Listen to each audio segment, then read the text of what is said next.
बहुत समय पहले एक छोटे से गांव में एक युवा नाविक अर्जुन रहता था। वह समुद्र के बीचों बीच तैरते हुए नई जगहों की खोज करने का शौक रखता था।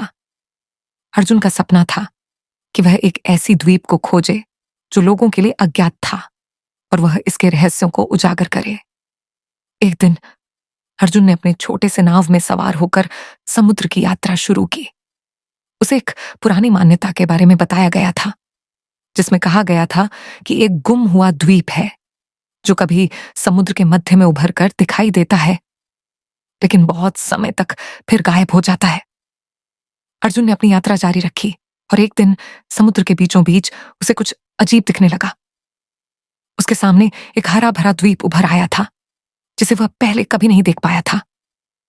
द्वीप के चारों ओर मिस्ट और धुंध थी, जिससे द्वीप और भी रहस्यमय लग रहा था।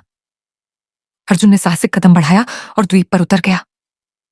जैसे ही वह द्वीप के अंदर गया, उसे पुराने खंडहर और अनोखी वनस्पतियां मिली।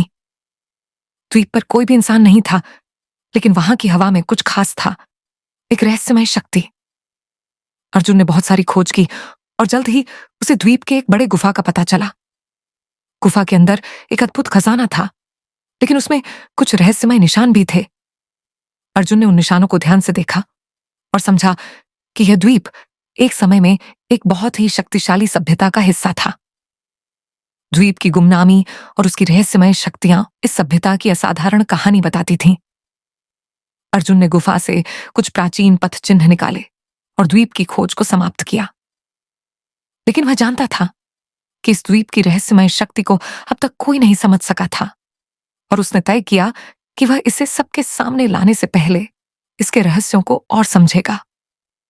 अर्जुन के वापस लौटने के बाद गांव में सभी ने उसकी यात्रा की कहानियां सुनी, लेकिन गुम हुआ द्वीप हमेशा के लिए एक रहस्य बना रहा। अर्जुन जानता था कि समुद्र में अब भी बहुत कुछ अनकहा और अनजाना छिपा हुआ है। कहानी का नैतिक, कभी कभी कुछ चीजें हमारे सामने आती हैं जो हमें अपना विश्वास और साहस बढ़ाने का अवसर देती हैं, लेकिन हमें यह समझना चाहिए कि हर रहस्य को हल करना जरूरी नहीं होता। कुछ रहस्य और अनजाने हमेशा के लिए गुम रह सकते हैं।